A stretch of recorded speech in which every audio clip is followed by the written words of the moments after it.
Dear students, मॉडी method में एक और एग्जांपल को सॉल्व करते हैं। देखिए, हमें एक इनिशियली ट्रांसपोर्टेशन प्रॉब्लम गिवन है जिसमें मेरे पास 4 डेस्टिनेशन है, D1, D2, D3 and D4, और 3 मेरे पास सोर्सेज हैं, S1, S2 एंड S3। मेरे पास डिमांड भी गिवन है और सप्लाई भी गिवन है। मेरे पास जो है ये बैलेंस्ड प्रॉब्लम है, सप्लाई और डिमांड जो है ये इक्वल है। अब अगर इसी प्रॉब्लम को मैं सॉल्व करूं यूजिंग वॉगल्स अप्रॉक्सीमेशन मेथड और मैं इनिशियल बेसिक फिजिबल सॉल्यूशन को कैलकुलेट करूं, तो इनिशियल बेसिक फिजिबल सॉल्यूशन का जो ट्रांसपोर्टेशन कॉस्ट मेरे पास आएगी वो मेरे पास आएगी 68।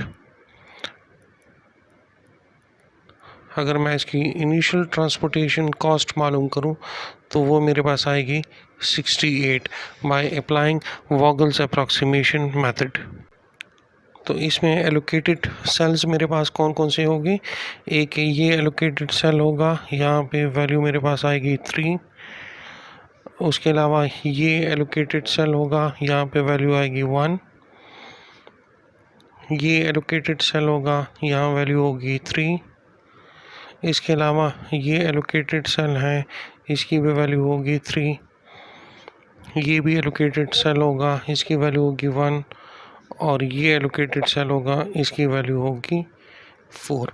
जब आप इस प्रॉब्लम को वॉगल्स अप्रॉक्सीमेशन मेथड से सॉल्व करेंगे तो आपके पास जो इनिशियल बेसिक फिजिबल सॉल्यूशन आएगा वो इस तरह का होगा और उसकी कॉस्ट आपके पास होगी 68। अब हमने ये चेक करना है कि अगर हम इस 68 को और मज़ीद ऑप्टिमाइज़ कर सकते हैं या नहीं, इसका हम मज़ीद बेहतर रिज़ल्ट कैलकुलेट कर सकते हैं या इससे और अच्छा रिज़ल्ट नहीं हो सकता। तो हम क्या करते हैं, इसी सॉल्यूशन के ऊपर हम मॉडी का जो मेथड है वो अप्लाई करते हैं।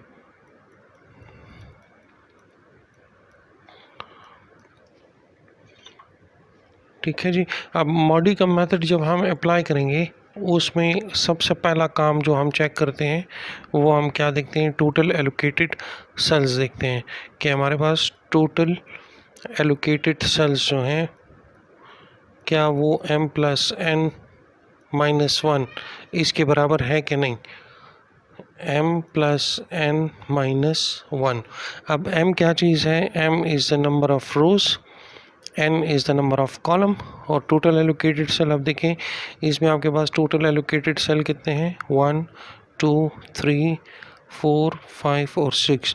तो टोटल एलोकेटेड सेल आपके पास कितने हैं, वो है आपके पास 6 equals to m is the number of rows, 1, 2 और 3, आपके पास 3 रोज हैं, plus n is number of column, 1, 2, 3 और 4, आपके पास 4 कॉलम हैं, -1। ये आपके पास किस चीज़ की इक्वल है, ये आपके पास बराबर है 6 इक्वल्स टू 6। दैट मीन्स हम ये हमारे पास अब नॉन डीजेनेरिक प्रॉब्लम है। ये प्रॉब्लम हमारे पास कौन सा है, ये प्रॉब्लम हमारे पास है नॉन डीजेनेरिक। इसको अब हमने फर्दर सॉल्व करना है।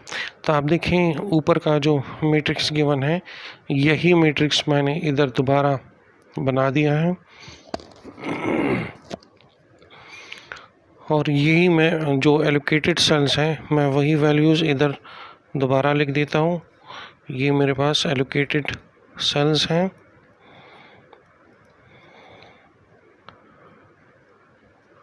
अब हमने क्या मालूम करना है, अब हमने U1 की वैल्यू मालूम करनी है, U2 की वैल्यू और U3 की वैल्यू मालूम करनी है। इसी तरह यहाँ पे हमने V1 की वैल्यू, V2, V3 और V4 इनकी वैल्यूज़ हमने कैलकुलेट करना है। तो तरीका बेटा वही है, आपने मैक्सिमम एलोकेशन देखनी है कि वो कौन सी रो में या कौन से कॉलम में मैक्सिमम एलोकेशन आती। जिस भी रो में या जिस भी कॉलम में आपके पास मैक्सिमम एलोकेशन होगी उसको आप इनिशियलाइज़ करोगे 0 के साथ, और उसके बाद आप बाकी जो v की वैल्यूज़ हैं या u की वैल्यूज़ हैं उनको आप कैलकुलेट करोगे तो देखो इस रो में एलोकेशन आपके पास 1 है, इस रो में एलोकेशन 2 है, इस रो में एलोकेशन 3 है, इस कॉलम में एलोकेशन 2, 1, 2 और 1।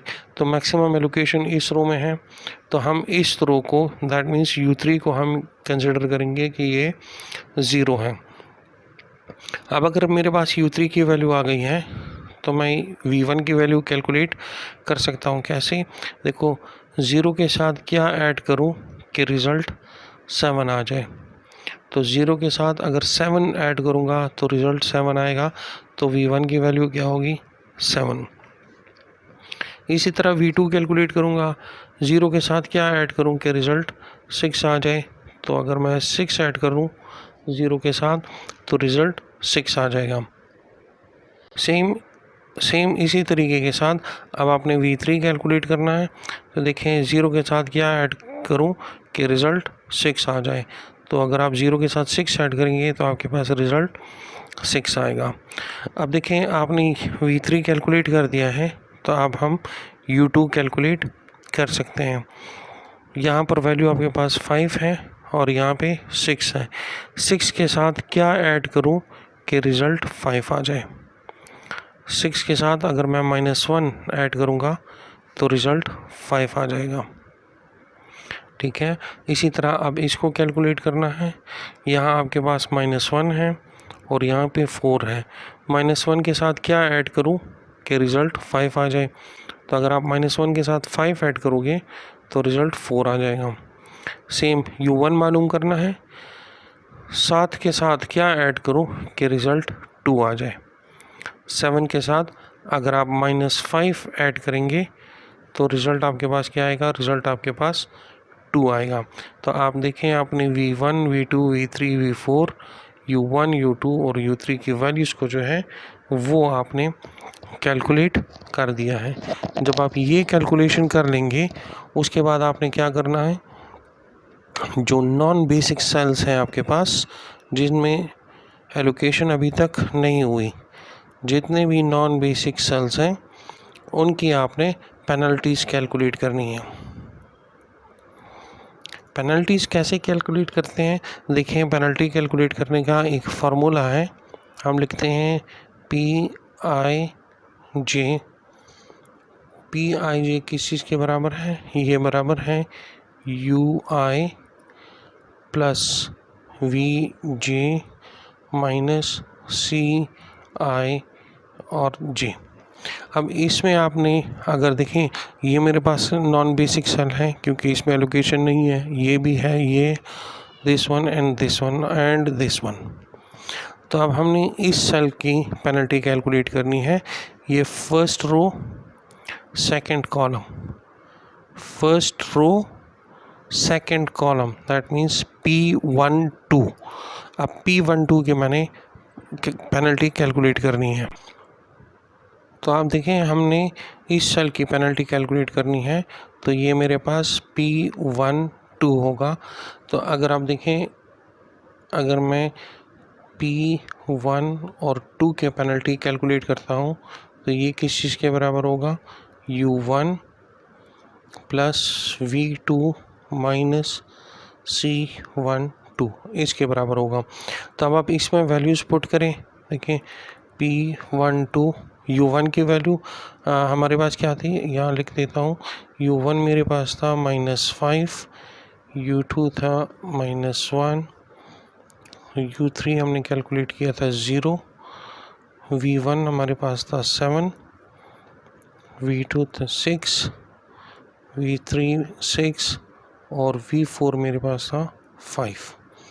तो अब ये वैल्यूज़ इधर आप पुट कर दें। U1 की जगह पुट कर दें -5 प्लस V2 है 6 माइनस C12 की वैल्यू क्या है? 2। जब आप इसको सिंप्लीफाई करेंगे तो आपके पास P12 की जो वैल्यू आएगी वो आपके पास आएगी -1। तो ये आपने पेनल्टी कैलकुलेट की है for the first non basic cells. अब एग्जैक्टली इसी तरीके के साथ आपने नेक्स्ट ये जो सेल है इसकी पेनल्टी कैलकुलेट करनी है। ये सेल कौन सा है? P13, ठीक है, ये आपके पास सेल मौजूद है P13। तो अब हमने पेनल्टी कैलकुलेट करनी है P13 के लिए। तो ये आपके पास बराबर होगा U1 plus V3 minus C13। इसमें आप वैल्यू पुट करें, P13 आपके पास, U1 आपके पास है -5, V3 आपके पास है 6 और C13 की वैल्यू आप देखें आपके पास C13, इसकी वैल्यू आपके पास है 2। तो यहाँ अब आप 2 पुट करें। इसकी पेनल्टी भी आपके पास आ रही है -1। तो ये आपके पास सेकंड नॉन बेसिक सेल की पेनल्टी कैलकुलेट हो गई है। अब आप देखें आपके पास अगला नॉन बेसिक सेल कौन सा है, ये वाला P14, इसकी पेनल्टी कैलकुलेट करेंगे। तो देखें ये आपके पास हो जाएगा P14 that is U1 plus V4 minus C14। इसमें आप वैल्यूज़ पुट कर दें तो U1 इज़ -5, V4 आपके पास है 5 और माइनस C14 इसकी वैल्यू आपके पास है 1। तो P14 की जो वैल्यू है ये भी आपके पास आ जाएगी -1। इसी तरह बाकी जितने तमाम ये नॉन बेसिक सेल्स हैं, जिस तरह ये आपके पास नॉन बेसिक सेल है, ये हैं और ये है, इनकी भी आपने पेनल्टीज़ कैलकुलेट करनी है। यहाँ आप देखें मैंने तमाम नॉन बेसिक सेल्स की जो पेनल्टी है वो कैलकुलेट कर दी है। P12 की पेनल्टी मेरे पास आ रही है -1, P13 की पेनल्टी है -1, इसी तरह P14 की पेनल्टी मेरे पास आ रही है -1, P21 की पेनल्टी है -4, P22 -3 एंड P34 -3। तो आप देख लें जितनी भी पेनल्टीज़ हैं वो तमाम मेरे पास नेगेटिव आ रही है, इसमें कोई भी पॉजिटिव पेनल्टी नहीं है। दैट मीन्स कि हमने जो इनिशियल बेसिक फिजिबल सॉल्यूशन बिल्कुल स्टार्ट में निकाला था, जिसका ये हमारे पास ट्रांसपोर्टेशन जो कॉस्ट आ रही थी वो आ रही थी 68, मतलब यही हमारे पास ऑप्टिमल कॉस्ट है, इसको हम मज़ीद बेहतर नहीं बना सकते। अगर हमारे पास इन पेनल्टीज़ में से कोई भी पेनल्टी पॉजिटिव आ जाती तब हम इसको मज़ीद आगे प्रोसेस कर सकते और इस रिज़ल्ट को और ऑप्टिमाइज़ कर सकते हैं। लेकिन यहाँ हमारे पास तमाम पेनल्टीज़ जो हैं वो नेगेटिव आ रही हैं, कोई पॉजिटिव पेनल्टी नहीं है। दैट मीन्स हमारा जो इनिशियल बेसिक फिजिबल सॉल्यूशन था वही हमारे पास ऑप्टिमल सॉल्यूशन है। Thank you.